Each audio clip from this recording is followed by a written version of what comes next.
बिस्मिल्लाहिर्रहमानिर्रहीम। स्टार्ट करते हैं कैटजिंग के चैप्टर नंबर 9 की पार्ट 3 की वीडियो को। इस पार्ट में हमने सिंपैथेटोमिमेटिक्स के क्लिनिकल यूजेस को स्टडी करना है। तो मैं करूंगा इस तरह से, पहले मैं आपको क्लिनिकल यूजेस एक्सप्लेन कर दूंगा, फिर कुछ एक्स्ट्रा क्लिनिकल यूजेस बताऊंगा आपको मैं बिग कैटजिंग वगैरह से, और फिर एक निमोनिया का बड़ा अच्छा सा जिससे हम सारे क्लिनिकल यूजेस को याद कर सकेंगे। फिर उसके बाद हम लोग टॉक्सिसिटीज देखेंगे सिंपैथेटोमिमेटिक्स की, और एंड में हम लोग एक्सरसाइज के एमसीक्यू को थोड़ा बहुत डिस्कस कर लेंगे। तो स्टार्ट करते हैं क्लिनिकल यूजेस से।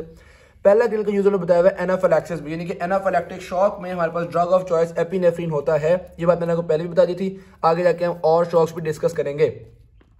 उसके अलावा एनाफिलैक्सिस में कह रहे हैं एंटीहिस्टामिन्स, कॉर्टिकोस्टेरॉइड्स, इनको भी यूज किया जा सकता है। अच्छा, एपिनेफ्रिन को ना पार एंट्रीली दिया जाता है, यानी कि आईवी इंजेक्शन फॉर्म में दिया जाता है आमतौर पे एनाफिलैक्सिस को ट्रीट करने के लिए। जरिए पता है एनाफिलैक्सिस बड़ी इमरजेंसी सिचुएशन होती है, बुरी तरह से पूरी बॉडी में एलर्जी हो गई है, तो उस वक्त फिर हम लोग अक्सर इमरजेंसीज में एपिनेफ्रिन दे रहे होते हैं। आगे भी आप देखेंगे हार्ट जब बिल्कुल रुक जाता है, जिसको कार्डियक अरेस्ट कहते हैं, उस इमरजेंसी में भी एपिनेफ्रिन देते हैं। और भी एपिनेफ्रिन के काफी सारे यूजेस हैं, ठीक है जी। ये जो एपिनेफ्रिन है इसको ऑटो इंजेक्शंस की फॉर्म में भी लोग रखते हैं, ऑटो इंजेक्टर्स इसके होते हैं, यानी कि जिन लोगों में रिस्क होता है एनाफिलैक्सिस का, तो वो अपने जेब में अपने पर्स में ये रखते हैं और वो खुद ही जनाब एक टीका लगा लेते हैं। तो अगर कहीं आ जाना कि कोई प्रोफाइलैक्सिस के लिए, इससे बचने के लिए कोई ड्रग चाहिए, तो वो भी आपके पास एपिनेफ्रिन ही होता है। ये ऑटो इंजेक्शन का जिक्र आपके पास बिग कैटजिंग में है। नेक्स्ट आता है हमारे पास सेंट्रल नर्वस सिस्टम। जो कैटेकोलामाइंस है वो तो सेंट्रल नर्वस सिस्टम में एंटर हो ही नहीं पाते, ठीक है, लेकिन जो इनडायरेक्ट एक्टिंग थे, आपको पता है एम्फेटामिन हो गया, टायरामिन हो गया, कोकेन हो गया, वो सारे एंटर होते थे हमारे सेंट्रल नर्वस सिस्टम में, तो उन्हीं के इफेक्ट्स होंगे, ठीक है। क्या क्या इफेक्ट्स होते हैं? नंबर 1, नार्कोलेप्सी को ट्रीट करने के लिए। नार्कोलेप्सी बेसिकली एक स्लीपिंग डिसऑर्डर है जिसमें नींद सही से नहीं आ रही होती, मतलब स्लीप साइकिल सही नहीं होता। नार्कोलेप्सी को ट्रीट करने के लिए एम्फेटामिन वगैरह यूज होते हैं। दूसरा, वेट रिडक्शन के लिए यूज होते हैं। एनोरेक्सिक इफेक्ट्स होते हैं, इसका मतलब है कि भूख लगना खत्म हो जाती है, खाने का दिल नहीं करता, तो एनोरेक्सिक इफेक्ट्स होते हैं, इसलिए वेट रिडक्शन के लिए भी इस्तेमाल किया जा सकता है।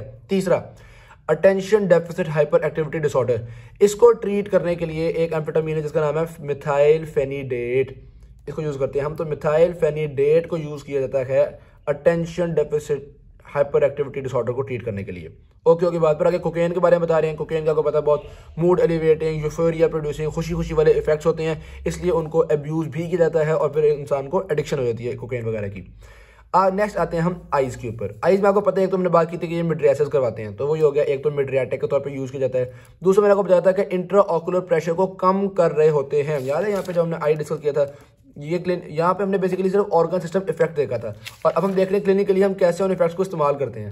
तो हमने कहा था कि भाई ये यूवोस्कुलर ड्रेनेज को बढ़ाते हैं और प्रोडक्शन को भी कम कर रहे होते हैं। अल्फा 2 सिलेक्टर जो होते हैं वो प्रोडक्शन ऑफ एक्वस ह्यूमर को कम कर रहे होते हैं, तो इसीलिए हम इन ड्रग्स को ग्लोकोमा ट्रीट करने में इस्तेमाल फरमाते हैं। कौन कौन से नाम? एप्राक्लोनिडीन और ब्रीमोनिडीन हैं अल्फा 2 सिलेक्टिव ही, ठीक है, लेकिन क्लोनिडीन की बजाय जो आपने नाम लिखने हैं ग्लोकोमा को ट्रीट करने के लिए, वो है एप्राक्लोनिडीन और ब्रीमोनिडीन। 12 चैप्टर नंबर 10 की एंड में ग्लोकोमा को दोबारा हम डिटेल से डिस्कस करेंगे।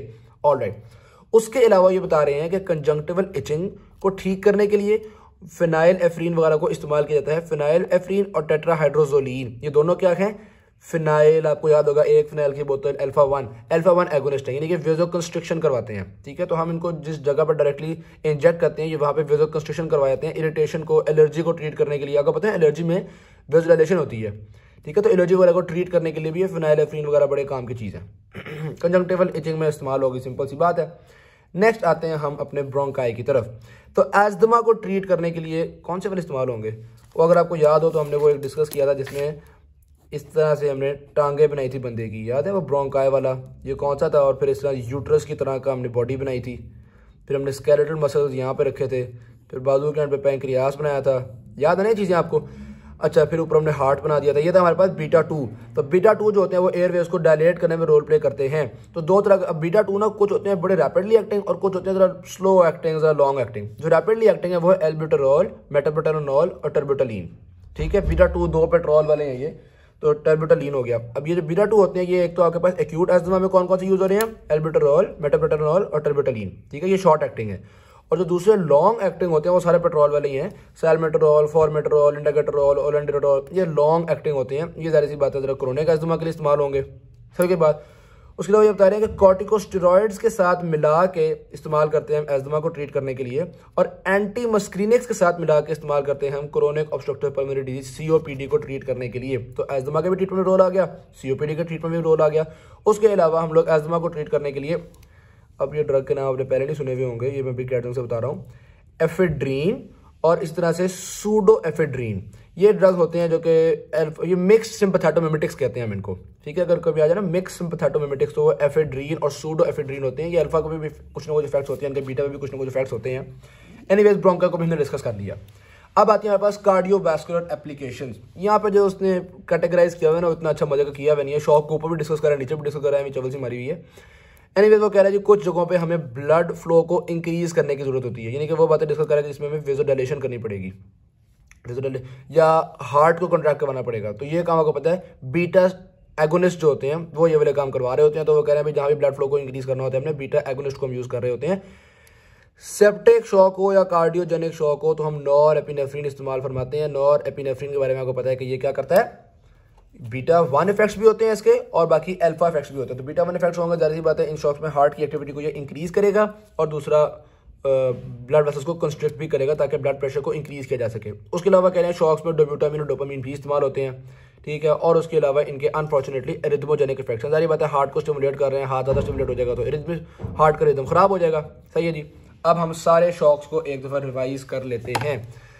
सबसे पहले जनाब वाली एनाफाइलैक्टिक शॉक जो मैं यहाँ पढ़ा था, उसके लिए क्या यूज़ कर रहे थे हम, एपिनेफ्रीन। सही हो गया। नंबर 2 पे हम कहते हैं जी सेप्टिक शॉक और कार्डियोजेनिक शॉक या कार्डियक शॉक।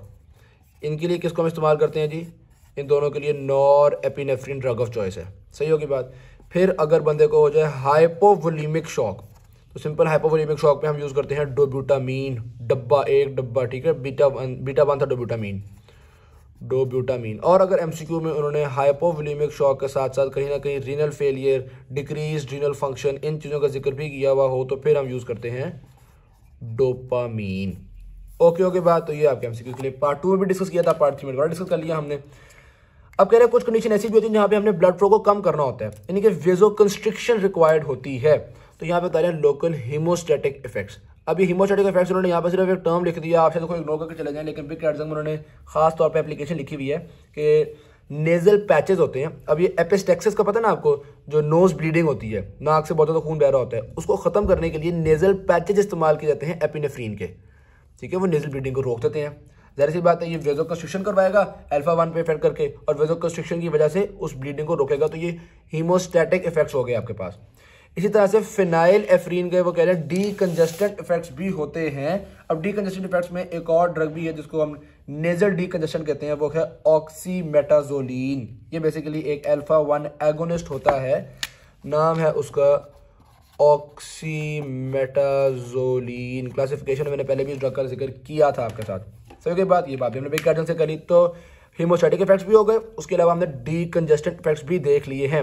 अब यहाँ पे बड़े मजे की बात है, ये ना एक छोटा एसक्यू भी आ जाता है कि write down the rationale of using epinephrine with anaesthetics. ये एनेस्थेटिक्स एपिनेफ्रीन को इस्तेमाल क्यों करते हैं, बड़ी मजे की बात है। देखो एपिनेफ्रीन जो है ना, वो वेज़ोकंस्ट्रिक्शन भी तो करवा रही है ना, अल्फा भी तो इफेक्ट करती है। सीधी सी बात उन्होंने कही, एपिनेफ्रीन का डोमिनेंट इफेक्ट वेज़ोकंस्ट्रिक्शन होता है, ठीक है। ये बिग कैट्स में बात लिखी हुई है। ऑलराइट, अब आपने करना चाहे हमेशा ये ना ध्यान में रखना कि भाई बीटा बिफोर फिर अल्फा, तो हायर डोज में भी तो दे सकते हैं एपिनेफ्रीन, तो जब भी हायर डोज में देंगे वेज़ोकंस्ट्रिक्शन तो ये करवाएगी। ऑलराइट जी। अब हो बेसिकली क्या रहा है, जब हम किसी बंदे को किसी जगह पे एनेस्थेटिक इंजेक्ट करते हैं ना, तो इंजेक्ट करने के साथ एपिनेफ्रीन दे देते हैं। ये एपिनेफ्रीन उस जगह के जो ब्लड वेसल्स हैं उनको कंस्ट्रिक्ट करवा देता है। उससे होता ये है कि जो लोकल एनेस्थेटिक है वो उसी जगह पे लोकलाइज्ड रहता है, बहुत फैलता नहीं है। वरना अगर आपने एक लोकल एनेस्थीसिया दिया तो वो ब्लड में चला जाएगा, ब्लड वेसल में जाएगा और बॉडी में बहुत फैलना शुरू हो जाएगा, वो उस जगह पे लोकलाइज तो रहेगा ही नहीं। तो हम साथ एपिनेफ्रीन देते हैं ताकि इस जगह की ब्लड वेसल्स कंस्ट्रिक्ट हो जाए और जो एनेस्थीसिया है वो ब्लड में ना आ जाए, लोकलाइज्ड रहे। तो एनेस्थीसिया को लोकलाइज्ड रखने के लिए, उस जगह पे वेज़ोकंस्ट्रिक्शन कॉज करने के लिए हम एपिनेफ्रीन देते हैं अलॉन्ग विद एनेस्थेटिक्स। तो ये हमारे पास एक क्लिनिकल सिग्निफिकेंस हो गई कि एनेस्थेटिक के साथ एपिनेफ्रीन क्यों देते हैं, वो भी आप बता लेंगे। सही होगी बात। अच्छा, अब एक और चीज़ आ गई, क्रोनिक ऑर्थोस्टैटिक हाइपोटेंशन। अब हाइपोटेंशन का मतलब है जाहिर सी बात है ब्लड प्रेशर बहुत कम हो गया, यानी कि वेज़ोडाइलेशन हो रही है। तो क्या देना चाहिए आपको, कोई ना कोई वेज़ोकंस्ट्रिक्टर ही देना चाहिए। और ब्लड वेसल्स को कंस्ट्रिक्ट करने में बेहतरीन होते हैं आपके पास अल्फा 1 एगोनिस्ट। अल्फा 1 याद करो जी, कौन से वाले होते हैं, अल्फा 1 फिनाइल एफ्रीन वगैरह, ठीक है। लेकिन यहाँ पे हमने थोड़े से फर्क नाम पढ़ने हैं। एक है आपके पास एफेड्रीन, मैंने पहले आपको बताया ये मिक्स सिम्पैथेटोमिमेटिक होता है। दूसरा मिडोड्रीन, सही होगी बात, ये भी अल्फा 1 एगोनिस्ट है। अब अगर क्रोनिक ऑर्थोस्टैटिक हाइपोटेंशन आ गया ना, तो एमसीक्यू के लिए आपको ये मिडोड्रीन बड़े अच्छे से पता होना चाहिए। अमूमन बंदे को याद नहीं होता क्योंकि शुरू में कहीं भी पहले मिडोट्रीन का नाम नहीं लिया हुआ, लेकिन आपको याद होना चाहिए फिर भी। ड्रोक्सीडोपा, यार अब ये ड्रोक्सीडोपा के बारे में मैं क्या बताऊँ, ये भी एक एडिशनल नाम है जो कि आपके बिग कैट्स में लिखा हुआ है। ये भी क्रोनिक ऑर्थोस्टैटिक हाइपरटेंशन में इस्तेमाल होता है। नहीं याद करना चाहे ना करो, इतनी कोई ऐसी कोई अहम चीज़ तो नहीं है ना, गोली मारो इसको। नेक्स्ट आता है आपके पास cardiac stimulants, generally cardiac arrest में इस्तेमाल करते हैं epinephrine, as simple as like that. ठीक है, पता नहीं ये क्या अंग्रेजी बोली है मैंने।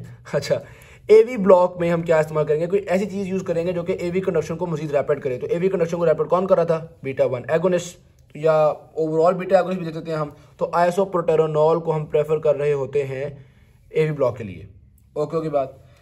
जेनेटिक यूरिनरी में देख लो जी, दो चीज़ें हैं, एक तो आपके पास यूट्रस पे इफेक्ट्स और दूसरे आपके पास प्रोस्टेट वगैरह पे इफेक्ट्स या ब्लैडर वगैरह पे इफेक्ट्स। तो यूट्रस पे इफेक्ट्स ये होते हैं कि प्री मेच्योर लेबर अगर हो रही हो, जल्दी लेबर हो रही है किसी औरत में, तो हम लेबर को स्लो करने के लिए यूट्रस को थोड़ा रिलैक्स करते हैं। और रिलैक्स करने के लिए कौन से यूज़ करेंगे, यूट्रस में कौन से यूज़ होंगे, नेचुरल सी बात है, आपको याद होगा ये बीटा 2 होते हैं जो कि यूट्रस में काम, याद है ना, ये बीटा 2 होते हैं जो कि यूट्रस में काम कर रहे होते हैं। तो बीटा 2 कौन कौन से हैं जी, रिटोड्रीन और टर्बिटोलिन, ये वाले बीटा 2 इस्तेमाल करते हैं हम प्री मेच्योर लेबर को सप्रेस करने के लिए। ठीक है, उसके अलावा प्री मेच्योर लेबर को सप्रेस करने के लिए एंटी इन्फ्लेमेटरी और कैल्शियम चैनल ब्लॉकर्स या मैग्नीशियम वगैरह भी दे सकते हैं, क्योंकि बीटा 2 जब आप दोगे, जारी बात है वो कार्डियक स्टिमुलेंट्स भी हैं, हो सकता है एरेथमिया वगैरह भी हो जाए मदर में या बेबी में, तो ज़रा डेंजरस चीज़ भी हो सकती है। सही। इंप्रूव यूरिनरी कॉन्टिनेंस, यानी कि यूरिन को होल्ड करने के लिए इस्तेमाल होती हैं ये ड्रग्स। एफेड्रीन का नाम दोबारा यहाँ पे आ गया। सही, यूरिन को होल्ड करने के लिए, कोई बंदा उसका बहुत ज़्यादा यूरिन निकलता जा रहा है तो यूरिन को होल्ड करने के लिए। उसके अलावा आपको पता है ओवर एक्टिव ब्लैडर अगर हो, अब दोबारा रिपीट कर रहा हूं, ओवर एक्टिव ब्लैडर हो तो हम एक बीटा 3 एगोनिस्ट भी देते हैं जिसका नाम है मीराबेग्रॉन। या तो थोड़ा थोड़ा आता ही होगा कि इसका जिक्र तो मैंने पहले भी किया था आपके साथ। ठीक है, तो मीराबेग्रॉन भी हम यूज़ करते हैं। तो मेनली हमने ये जो सारे क्लिनिकल इफेक्ट्स को डिस्कस तो कर लिया है। अब बिग कैट जंग से मैं आपको थोड़ी थोड़ी एडिशनल बातें भी बता देता हूँ। जनाब पहले अगर आपने थोड़ा और बातें याद करनी हो तो कुछ अब आपको बताने लगा हूँ। इनडायरेक्ट एक्टिंग जो है ना, हमने यहाँ पढ़े हुए हैं जी एम्फेटामीन इनडायरेक्ट एक्टिंग है, मिथाइलफेनिडेट इनडायरेक्ट एक्टिंग है, इस तरह के पीछे भी हमने पढ़े थे, मोडाफिनेल भी जिक्र किया था हमने, बार वो पता नहीं कहाँ गया। अच्छा, उसके अलावा कुछ और इनडायरेक्ट एक्टिंग के नाम सिर्फ मैं आपको बताता हूँ ताकि जब वो कभी आपको पेपर में तो आपको पता हो कि ये इनडायरेक्ट एक्टिंग होता है। एटोमेक्सिटीन, ठीक है, ये भी इनडायरेक्ट एक्टिंग, ये बेसिकली रीअपटेक इनहिबिटर्स हैं। ठीक है, न्यूरोट्रांसमीटर को रीअपटेक होने को इनहिबिट करेगा। एटोमेक्सिटीन भी होता है, डुलोक्सिटीन भी होता है, सिबुट्रामीन भी होता है। टायरा में जिस तरह पढ़ा था ना, तो सिबुट्रामीन भी होता है, एटोमेक्सिटीन भी होता है, डुलोक्सिमीन भी होता है, डुलोक्सिटीन भी होता है। सारे रीअपटेक इनहिबिटर्स हैं। ठीक है, लेकिन इतने इंपॉर्टेंट नहीं थे।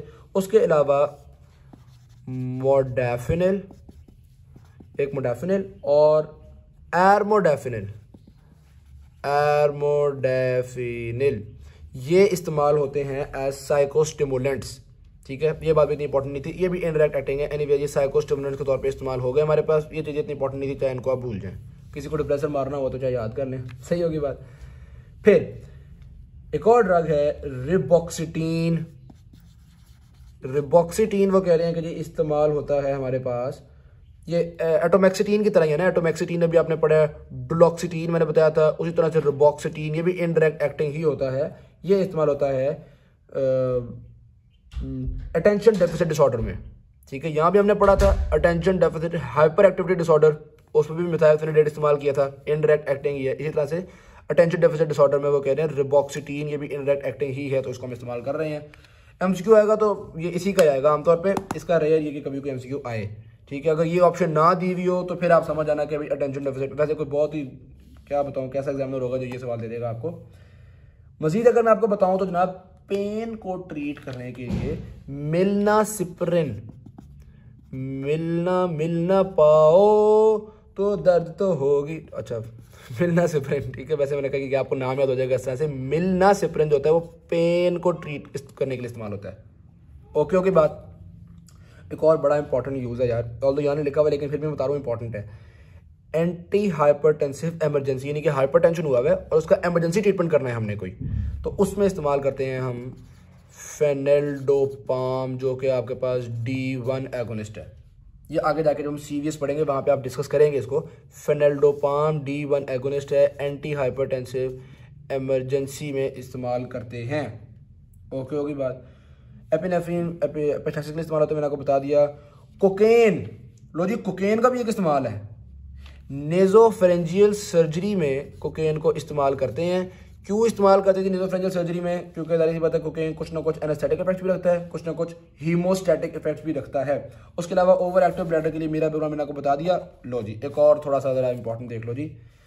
एक सेंट्रल मसल रिलैक्सेंट है जिसका नाम है टिज़ैनिडीन। क्लोनिडीन की तरह ही है, ठीक है। तो एक हमने क्लोनिडीन पढ़ा हुआ है। क्लोनिडीन और मिथाइल डोपा हाइपरटेंशन को ट्रीट करने के लिए यूज होते हैं। ये बात भी याद रखना, यहाँ शायद नहीं लिखी हुई लेकिन याद रखना, क्लोनिडीन और मिथाइल डोपा ओरली यूज होते हैं हाइपरटेंशन को ट्रीट करने के लिए। उसके अलावा हमने के लिए एप्राक्लोनिडीन और ब्रिमोनिडीन यूज हो रहे हैं ग्लोकोमा के लिए। और अब मैं आपको बता रहा हूँ टीज़ैनिडीन यूज होता है as a central muscle relaxant. Central मतलब ब्रेन में जाके बेसिकली सीएनएस के थ्रू ये काम कर रहा है। आगे जाके हम देखेंगे, जो बल्कि पहले हम पढ़ चुके हैं, वो जो हमने पढ़ा डीपोलराइजिंग मसल रिलैक्सेंट सक्सिनैल्कोलिन, ठीक है। तो सक्सिनैल्कोलिन डीपोलराइजिंग मसल रिलैक्सेंट था और टिज़ैनिडीन सेंट्रल मसल रिलैक्सेंट है। ओके होगी बातें। अब बस तकरीबन कंप्लीट हो चुका है। एमी डिप्रेशन मारने के लिए एक और नाम बताता हूँ आपको मैं, डेक्समेडिटोमिडीन। डेक्समेडिटोमिडीन ये भी आपके पास मतलब ये अल्फा 2 एगोनिस्ट ही है। डेक्समेडिटोमिडीन, बस ऐसे करके कुछ स्पेलिंग है इसके। ये सेडेशन कॉज कर रहे होते हैं। ज़्यादातर जो अल्फा 2 होते हैं वो आपको पता है सीएनएस में एंटर हो ही रहे होते हैं, तो ये सारे ही तकरीबन सेडेशन कॉज करने में रोल प्ले कर रहे होते हैं। ओके होगी बात, टेंशन लेनी है आपने, ये सारे आपने याद नहीं करने, याद आपने करने जी निमोनिक वाले। अब हम आपको बताने लगे हैं एक बड़ा ही तगड़ा किस्म का निमोनिक, इंशाल्लाह बड़ा ही अच्छा लगेगा आपको। स्टार्ट करते हैं जी हम निमोनिक को। जीसीयू का पता है, गवर्नमेंट कॉलेज यूनिवर्सिटी, पढ़ा पता ही होगा। अच्छा जी, अब हुआ ये है कि जीसीयू कैंप है, जीसीयू का एक कैंप है और उसमें स्नो कैंप है। तो GCU camp had a snow camp, ये निमोनिक आप याद कर लें। GCU camp had a snow camp. I am sorry, ये थोड़ा सा मेरा कैमरा हिल गया। अच्छा जी, GCU camp had a snow camp, सही होगी बात। जी स्टैंड्स फॉर, आपको पता है जी, ग्लोकोमा के ट्रीटमेंट में इस्तेमाल करते हैं हम, ग्लोकोमा, ठीक है जी। सी स्टैंड्स फॉर सीओपीडी के लिए इस्तेमाल करते हैं, बल्कि मैं दूसरे कलर से करता हूँ ताकि निमोनिक अलग रहे। अच्छा जी, यू स्टैंड्स फॉर, आपको पता है यूरिनरी इनकॉन्टिनेंस के लिए इस्तेमाल किया जाता है। उसके अलावा फिर सी स्टैंड्स फॉर कंजेस्टेंट और ये कंजंक्टिवल इचिंग के लिए इस्तेमाल किया जाता है, ठीक है। तो कंजंक्टिवल इचिंग के लिए इस्तेमाल करना है। ए एनेस्थेटिक्स में आपको मैंने बता दिया कि एनेस्थीसिया के साथ एपिनेफ्रिन दिया जाता है। क्यों दिया जाता है वो भी आपको पता चल गया। तो एनेस्थीसिया। एम मिड्रियासिस, ये याद है मिड्रियाटिक के तौर पे भी यूज़ करते हैं, ठीक हो गया। पी पेन में मैंने आपको बताया मिल ना पाओ तो पेन होती है, तो पेन में मिलनासिप्रिन यूज़ किया जाता है। और ख़ास तौर पे वो एक उन्होंने बताया भी है, कौन सी वाली पेन, तो पेन इन फिब्रोमाइल्जिया। अब मैं बिग कर देंगे ऐसी लाइन बता रहा हूँ आपको, पेन इन फिब्रोमाइल्जिया के लिए इस्तेमाल करते हैं। ऑलराइट जी, मजीद अगर हम आगे चले तो जनाब वाली एज से आता है हीमोस्टेसिस, जिसमें आपको पता है नाक के खून को रोकने के लिए एफेड्रीन को हमने यूज़ किया था, तो हीमोस्टेसिस। फिर ए स्टैंड्स फॉर ADHD, ये जो था attention deficit hyper activity disorder, जिसके लिए मिथाइल फेनिडेट इस्तेमाल किया था, ठीक है। और इसी तरह का मैंने एक और नाम भी आपको बताया था, इस वक्त खैर छोड़ें। फिर डी आता है आपके पास, D stands for decongestant, hemostasis and decongestant, ये लिखा हुआ है हीमोस्टेसिस एंड डी कंजेस्टेंट। तो अभी हमने हीमोस्टेसिस भी डिस्कस कर लिया, अभी डी कंजेस्टेंट भी हो गया।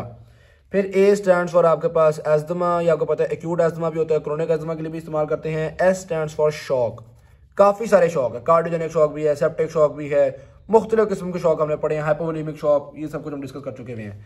एन स्टैंड्स फॉर नार्कोलेप्सी, जिसके लिए हमने एम्फेटामीन इस्तेमाल किए थे। ओ स्टैंड्स फॉर ऑर्थोस्टैटिक हाइपोटेंशन, ये आपको याद होगा, क्रोनिक ऑर्थोस्टैटिक हाइपोटेंशन के लिए मिडोड्रीन का नाम याद रखना है, क्रोनिक ऑर्थोस्टैटिक हाइपोटेंशन मिडोड्रीन, ठीक है जी। तो ये ऑर्थोस्टैटिक हाइपोटेंशन मिडो, यार मिडो में देखो ओ नहीं आ रहा किस तरह से, मिडोड्रीन, ऐसे लगता है पूरा लफ्ज ओ पे बेस हुआ है। तो ओ से ऑर्थोस्टैटिक हाइपोटेंशन, ओ से मिडोड्रीन, इस तरह की चीज़ें में आ जाती है। इसलिए मैं चाह रहा हूँ कि MCQ में जब हो ना कि वो पोज चेंज करने से ब्लड प्रेशर डाउन हो रहा है, तो समझ आना ऑर्थोस्टैटिक हाइपोटेंशन का जिक्र किया जा रहा है।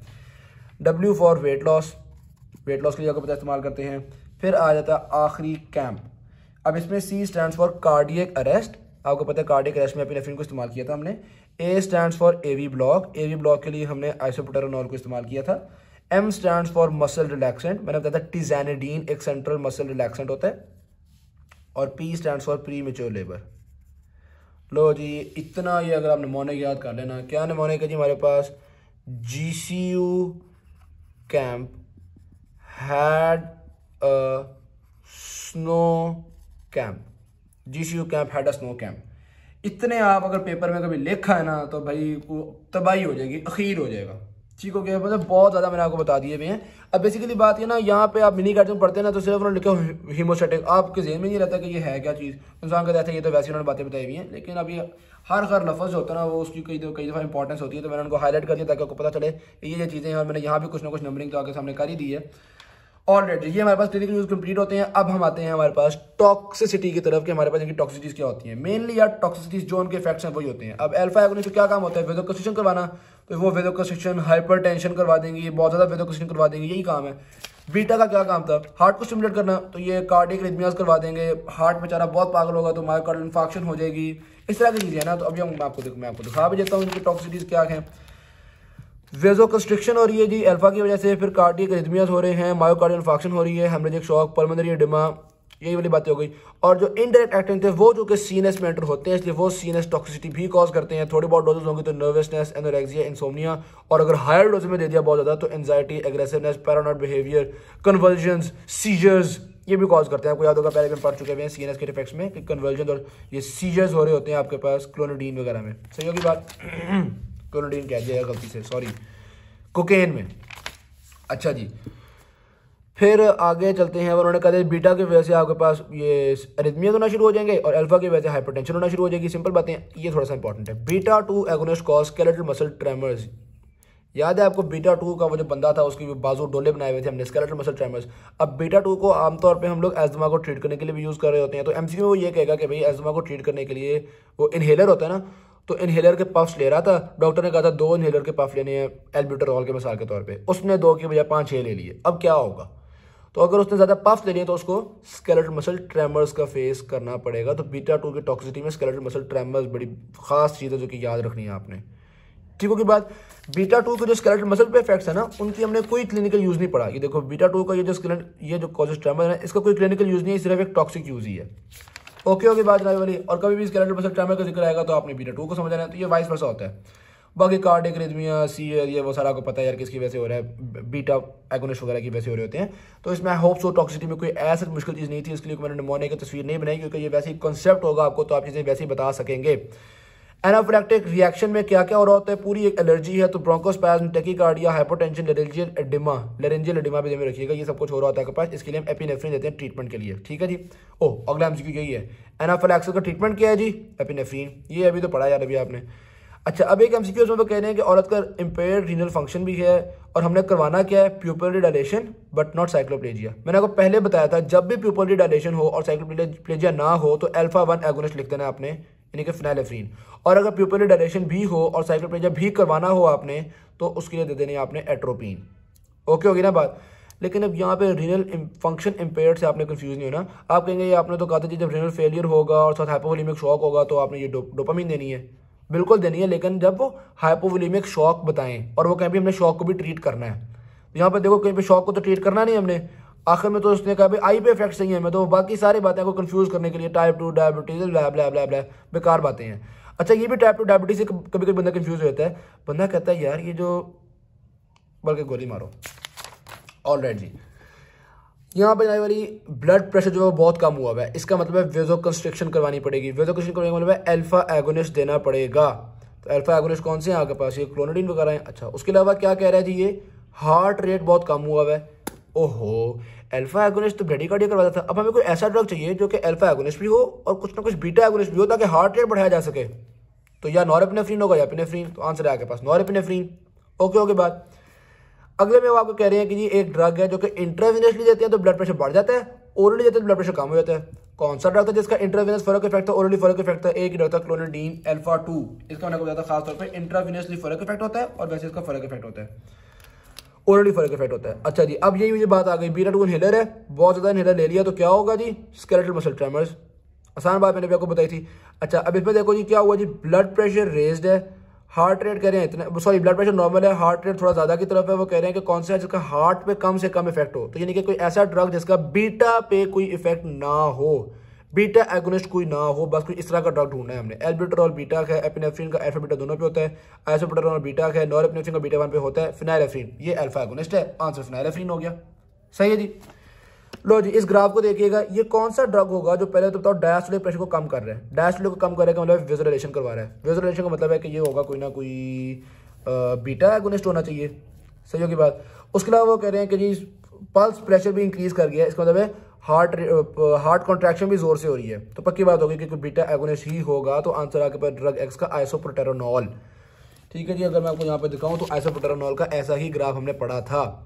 दूसरे में वो कह रहे हैं कि जी कोई ऐसा है जो कि सिस्टोलिक प्रेशर भी बढ़ा है, डायस्टोलिक प्रेशर भी बढ़ा रहा है और पल्स प्रेशर तकरीबन नॉर्मल है। इसका मतलब है कि मेनली हुआ ये है कि ब्लड वेसल वेजो कंस्ट्रिक्ट कर गई है, बाकी हार्ट शार्ट में इतना खास इफेक्ट नहीं आया। तो वेजो कंस्ट्रिक्शन कौन करवाता है आपके पास? अल्फा एगोनिस्ट यानी कि फिनाइलेफ्रिन। तो आप देख सकते हैं फिनाइलेफ्रिन का ग्राफ भी हमने ऐसा ही पढ़ा था और ये होगा फिनाइलेफ्रिन आपके पास। ओके होगी बात। फिर वो कह रहे हैं कि एक ड्रग है, हमने वो ड्रग दिया है, हो क्या कह रहा है उस ड्रग में, ये देखिएगा सिस्टोलिक ब्लड प्रेशर 116 से 156 हो गया, यानी कि जो ऊपर वाला सिस्टोलिक ब्लड प्रेशर होता है वो तो हो गया इंक्रीज।